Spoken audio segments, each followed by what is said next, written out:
Hello শিক্ষার্থী, তোমরা সবাই আশা করি সবাই সুস্থ আছো, ভালো আছো এবং সবাই নিয়মিত আমাদের অনলাইন ক্লাসগুলো তোমরা নিয়মিত ফলো করছো।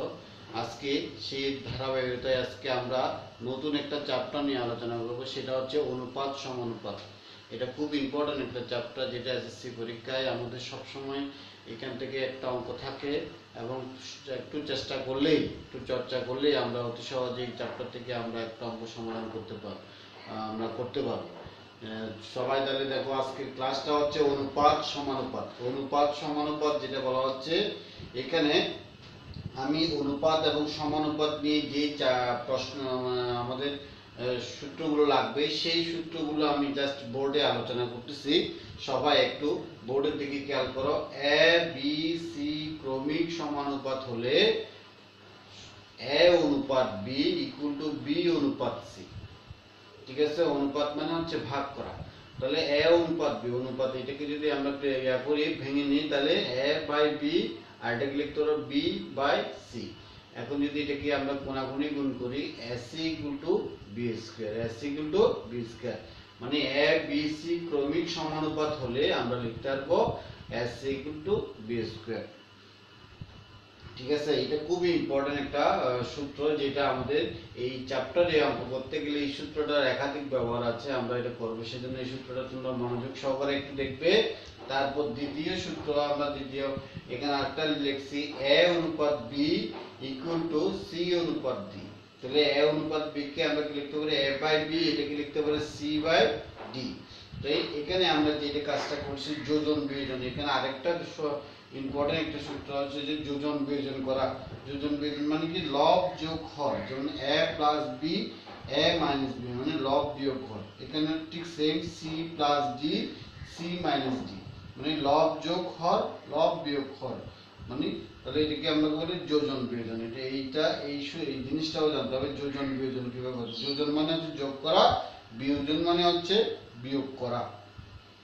ঠিক আছে, আরেকটা সূত্র দেখো, যেটা আমাদের এটাও দরকার, এ অনুপাত বি ইকুয়াল টু সি অনুপাত ডি। এটাকে যদি আমরা লিখি এ বাই বি সি বাই কি ডি। একান্তকরণ মানে হচ্ছে তোমার জায়গা পরিবর্তন করা, যে কোনো দুইটার আমরা জায়গা চেঞ্জ করব। যেমন আমি এখানে চেঞ্জ করছি, বি এর জায়গায় সি নিয়ে গেছি, সি এর জায়গায় বি আনছি। মানে দেখো, এ ডিভাইড বাই সি, যেখানে ছিল বি, হয়ে গেছে সি। আর সিটা নিয়ে আসছি কোথায়, বিটা নিয়ে গেছি কোথায়, সি এর জায়গায়, বি বাই ডি। মানে এই ধরনের পরিবর্তনকে, জায়গা পরিবর্তনগুলোকে বলে আমরা একান্তকরণ। ঠিক আছে, এরকম এটাকে চেঞ্জ হলে এটাকে বলবো কি আমরা, একান্তকরণ। তারপর আরেকটা লিখছি এখানে, এ অনুপাত বি ইকুয়াল টু সি অনুপাত ডি। এখানেও সেম, আমরা এটাকে ভেঙে লিখছি A by B equal to C by D.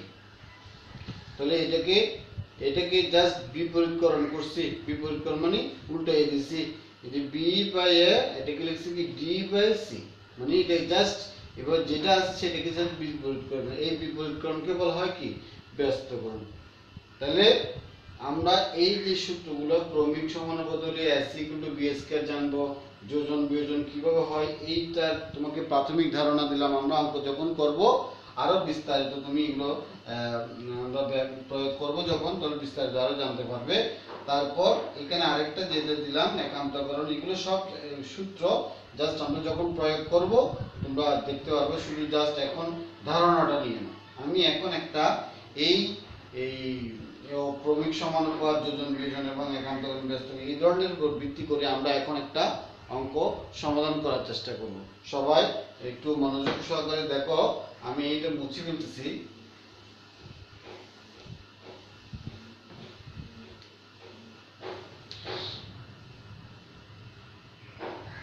আমি প্রশ্নটা লিখতেছি আগে,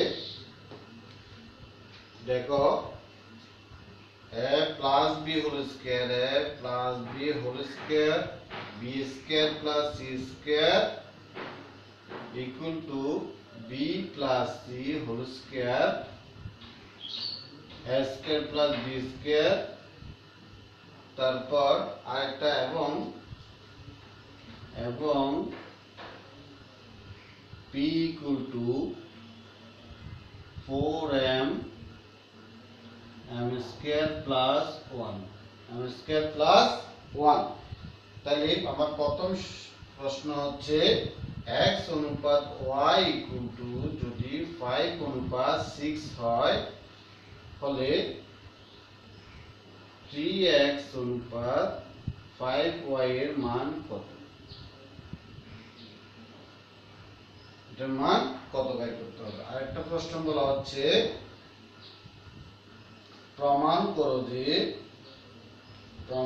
করো যে a b c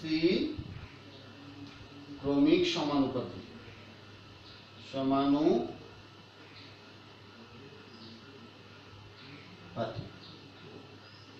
গ নাম্বার প্রশ্ন হচ্ছে দেখাও যে m equal to √2 plus p plus √2 minus p √2 plus p minus √2 minus p। সবাই একটু প্রশ্নটার দিকে খেয়াল করো। এখানে দুইটা পার্ট আছে। একটা হচ্ছে a plus b whole square into b square plus c square equal to b plus c whole square a square plus b square এবং আরেকটা পার্ট হচ্ছে p equal to 4m divided by m square plus 1। প্রথম প্রশ্ন যেটা বলা হচ্ছে x অনুপাত y equal to 5 অনুপাত 6 হলে 3x অনুপাত 5y। এই ধরনের অঙ্ক আমরা যখন পরীক্ষা দিয়েছি তোমাদেরকে নিশ্চয়ই এরকম একটা অঙ্ক তোমাদেরকে আমি দিয়েছিলাম, সেটা অনেকেই করছো দেখি। এখন দ্বিতীয় নম্বর প্রশ্ন হচ্ছে প্রমাণ করো যে a b c ক্রমিক সমানুপাতি। কিছুক্ষণ আমি একটু সূত্র আলোচনা করছিলাম এর আগে। ক্রমিক সমানুপাতি a b c ক্রমিক সমানুপাতি তার মানে কি আমাকে প্রমাণ করতে হবে যে ac ইকুয়াল টু যদি b স্কয়ার প্রমাণ করতে পারি তাহলে a b c ক্রমিক সমানুপাতি আমার প্রমাণ হয়ে যাবে। ঠিক আছে, তারপর দেখাও যে m equal to √2 plus p plus √2 minus p √2 plus p minus √2 minus p। এটা আমরা প্রমাণ করতে হবে। এবার দেখো আমি প্রথম প্রশ্নটা অঙ্কটা আমরা সমাধান করে আমি এটা মুছে ফেলতেছি।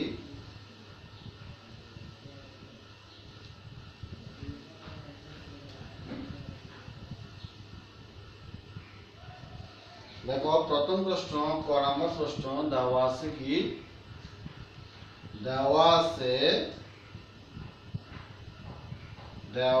আছে x অনুপাত y ইকুয়াল টু 5 অনুপাত 6।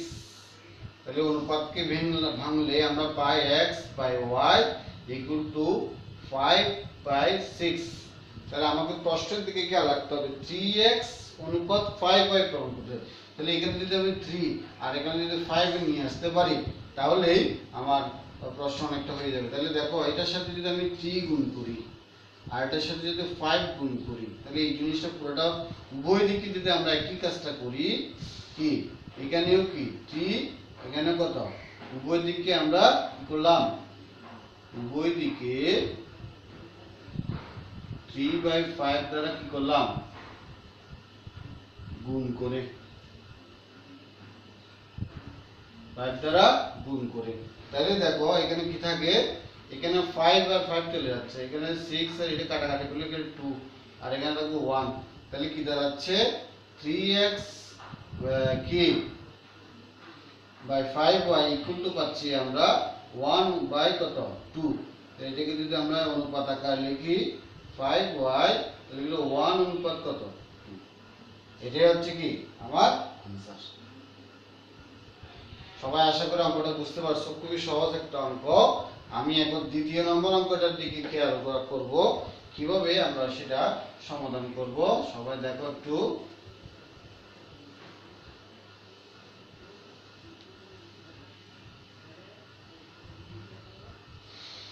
খ নম্বর অঙ্কের মধ্যে দেওয়া আছে কি দেওয়া আছে a plus b whole square b square plus c square b square plus c square equal to b plus c whole square a square plus b square a square plus b square।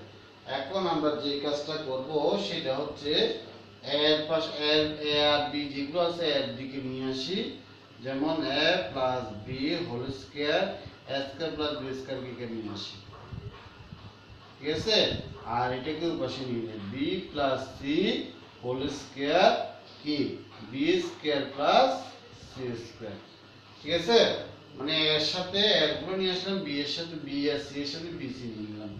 এখন আমরা এটাকে সমাধান করি, সমাধান মানে কি, এটাকে সূত্র করি a square plus 2ab plus B square a square plus B square, আর এখানে পাচ্ছি কত B square plus 2bc plus C square B square plus C square. এখন আমাদের এখানে অঙ্কগুলো করার যে নিয়ম হচ্ছে, তুমি অঙ্কটাকে যত ছোট করা যায়, এটাকে যোজন করে হোক, বিয়োজন করে হোক, গুণ করে হোক, ভাগ করে হোক, যেই প্রক্রিয়া অঙ্কটাকে আমরা আস্তে আস্তে ছোটোর দিকে মানে সমাধানের দিকে যাব। তাহলে এখানে যখন a square plus B square আছে, এখানেও a square plus B square আছে, তাহলে আমরা যদি এখানে বিয়োগ করি, মানে এটাকে যদি বিয়োগ করি শুধুমাত্র, তাহলে এই a square minus B square চলে যাবে, তাহলে অঙ্কটা আমার ছোট হয়ে আসবে। যেমন আমি করতেছি, দেখো সবাই একটু খেয়াল করো, a square plus B square a square plus 2ab plus B square minus a square minus B square, শুধুমাত্র বিয়োজন করতেছি আমরা। তাহলে কি B square plus 2bc plus C square B square plus C square, আর সেখানে বিয়োজন করি নাই, B square minus C square, শুধুমাত্র বিয়োজন করছি। তাহলে দেখো এ স্কয়ার স্কয়ার চলে যাচ্ছে, বি স্কয়ার বি স্কয়ার চলে যাচ্ছে, এখানে সেম কি এই চলে যাচ্ছে, চলে থাকতেছে কি আমার অঙ্কটা অনেক ছোট হয়ে গেল। এখন 2ab a square plus B square, আর এখানে আছে 2bc B square plus C square, ঠিক আছে। দেখো অনেক ছোট হয়ে গেছে, অনেক বড় ফিগার থেকে ছোট ফিগারে চলে আসছে। এখন আমরা কাজ করব, এখানেও 2b আছে, এখানেও 2b আছে, তাহলে উভয় দিকে যদি আমরা 2b কি করে ফেলি, আমরা বিয়োগ করি, বিয়োগ বলতেছি ভাগ করি, তাহলে জিনিসটা কি হয় দেখো, তাহলে এখানে 2b যদি দ্বারা ভাগ করি, তাহলে পাচ্ছি আমরা এখানে থাকবে a divide by a square plus b square, আর এখানে থাকবে 2b চলে গেলে থাকবে কত c divide by b square plus c square. এখানে আমরা কি করলাম, উভয় দিকে কি করলাম 2b দ্বারা ভাগ করি, ঠিক আছে। এখন আমরা কোণাকুণি গুণ করি, তাহলে দেখো কি তোমরা যে কোনো দিক দিয়ে, এই দিক দিয়ে গুণ করতে পারো, এই দিক দিয়ে গুণ করতে পারো, যে কোনো একদিকে গুণ করা যায়।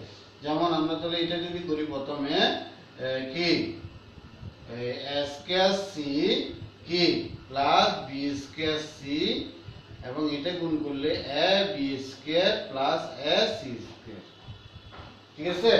এখন আমরা যে কাজটা করব সেটা হচ্ছে a স্কয়ার সি এর সাথে a সি স্কয়ার নিয়ে আসি, ঠিক আছে। আর a বি স্কয়ারের সাথে নিয়ে গেলাম বি স্কয়ার সি। এবার দেখো এখানে a সি কমন যায়, a সি কমন দিলে থাকে a মাইনাস সি, আর এখানে বি স্কয়ার কমন নিলে থাকে কত a মাইনাস সি। এখন উভয় দিকে যদি আমরা a মাইনাস সি দ্বারা ভাগ করি, অথবা a সি ইকুয়াল টু এই যে আমরা B square a minus C a minus C, তাহলে a মাইনাস সি চলে যাচ্ছে না, থাকে কত a সি ইকুয়াল টু কত B square, a C equal to B square. তাহলে আমরা বলছি কি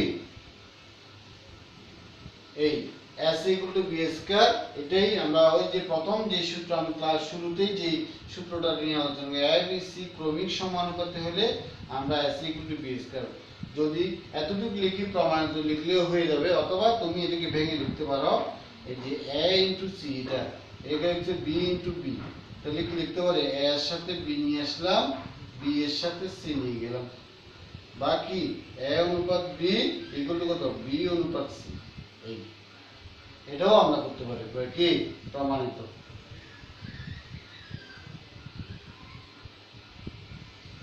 ঠিক আছে, আশা করি সবাই অঙ্কটা বুঝতে পারছো। এবং বাসায় প্র্যাকটিস করলে আমার মনে হয় তোমরা এই অঙ্কটা কি খুব সহজেই পেয়ে যাবে। আমরা এখন গ নাম্বার আলোচনা করব। দেখো গ নাম্বার যেটা বলা হয়েছে, গ নাম্বার বলা হয়েছে দেখাও যে m ইকুয়াল টু কত কি root 2p plus plus root 2 minus p divide by root 2 plus p minus root 2 minus p। এখন এটার জন্য প্রশ্ন আমাকে দেওয়া আছে কি, গ নাম্বার দেওয়া আছে m ইকুয়াল টু কত দেওয়া আছে 4m divide by m square plus 1, m square plus 1। এখানে আমাকে সবসময় খেয়াল রাখতে হবে কিসের সাথে কি এটা m না, এটা হচ্ছে কি p, p ইকুয়াল টু দেওয়া আছে, p ইকুয়াল টু প্রশ্নের মধ্যে দেওয়া আছে 2 প্লাস p, 2 প্লাস p। তো এটাকে যদি আমি কি করি, প্রথমে আমরা যে কাজটা করব উভয় দিকে 2 দ্বারা ভাগ করলে, 2 দ্বারা কেন ভাগ করতেছি, এটা 2 দ্বারা ভাগ করলে কত হবে, কত 2m, তাহলে কত m স্কয়ার প্লাস 1। এখন এটাকে যদি আমি বিপরীতকরণ করে দিই, মানে 2 বাই p ইকুয়াল টু কত m স্কয়ার প্লাস 1 2m। এখানে লিখে দিতে পারো ব্যস্তকরণ করে, ব্যস্তকরণ সূত্র শিখাইছি না, ব্যস্তকরণ করে। এখন উভয় আমরা কি করব, আমরা প্রশ্ন আছে 2 প্লাস p, সেই জন্য আমরা এটাকে ব্যস্তকরণ করছি p প্লাস 2। তাহলে এটাকে যদি আমরা যোজন করি 2 প্লাস p 2 মাইনাস p, ঠিক আছে। আর এটাকে লিখতে পারবো কি m plus 1 plus 2m, m square plus 1 minus 2m। তাহলে এখানে থাকছে 2 প্লাস p কত 2 মাইনাস p, এখানে থাকছে কত m, এটা কি লিখতে পারে a square plus 2ab plus b square, মানে এটা প্লাস হোল স্কয়ার সূত্র m প্লাস 1 হোল স্কয়ার, আর এটা কি লিখতে পারবো কি m মাইনাস 1 হোল স্কয়ার, মানে কি এটা a square plus 2ab plus b স্কয়ারের সূত্র। এখন এদিকে স্কয়ার আছে, এদিকে স্কয়ার আছে, এদিকে তো স্কয়ার নাই, তাহলে এই স্কয়ারটা তুলতে হলে আমাকে কি করতে হবে, উভয় দিকে বর্গমূল করতে হবে। তাহলে বর্গমূল করলে কি দাঁড়ায় রুট 2 প্লাস p কি root 2 minus p equal to কত m প্লাস 1 m মাইনাস 1। আমার এখনো অঙ্ক শেষ হয়নি। তাহলে এবার দেখো আমরা সেটাকে, আমি উপরেরটা মুছে দিচ্ছি।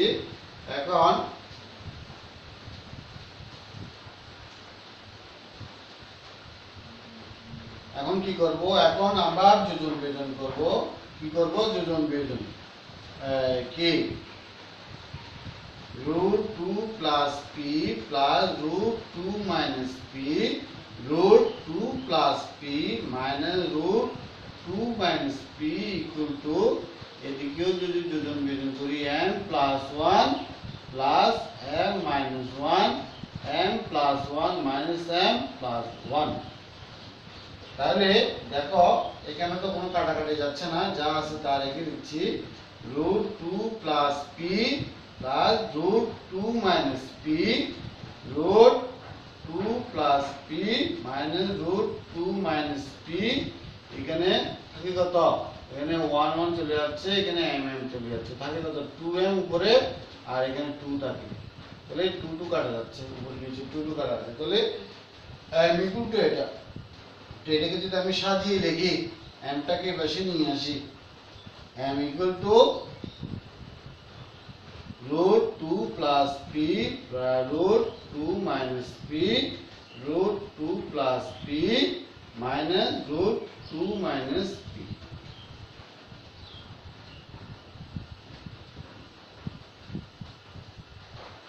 হ্যাঁ দেখো এটাই আমাকে প্রশ্নে কি প্রমাণ করতে বলছে, মানে দেখানো হলো। আশা করি সবাই অঙ্কটা বুঝতে পারছো এবং খুবই সহজ অঙ্ক। এগুলো কি তোমরা বাসায় একটু যদি নিয়মিত প্র্যাকটিস করো, আমার মনে হয় না এই যে তোমাদের এইটা চ্যাপ্টারটা কঠিন লাগবে। আশা করি আজকে যে অঙ্কটা করাইছি আশা করি সবাই বুঝতে পারছো, এবং এই ধরনের অঙ্কগুলো তোমরা যদি বোর্ড প্রশ্নগুলো বোর্ড প্রশ্নগুলো যদি একটু ফলো করো বা ওগুলো নিয়ে একটু যাচাই বাছাই করে দেখবা, এই ধরনের অঙ্কগুলো অনেকবার আসছে। আশা করি তোমরা সবাই বাসায় এই করোনা মহামারীতে আমরা যখন নিয়মিত ক্লাস নিতে পারতেছি না, তোমরা যে আমরা অনলাইন ক্লাসগুলো নিচ্ছি, আশা করি ক্লাসগুলো তোমরা বাসায় নিয়মিত ফলো করবে এবং চর্চা করবে এবং পরীক্ষার জন্য প্রস্তুতি নেবে। আমরা কিন্তু আগামীতে আমরা আবার পরীক্ষা নেব, প্রত্যেকটা সাবজেক্টের উপর পরীক্ষা নেব। তো সেজন্য পরীক্ষার জন্য তোমরা নিজেকে প্রস্তুত করো এবং নিয়মিত চর্চা করো। সবাইকে ধন্যবাদ।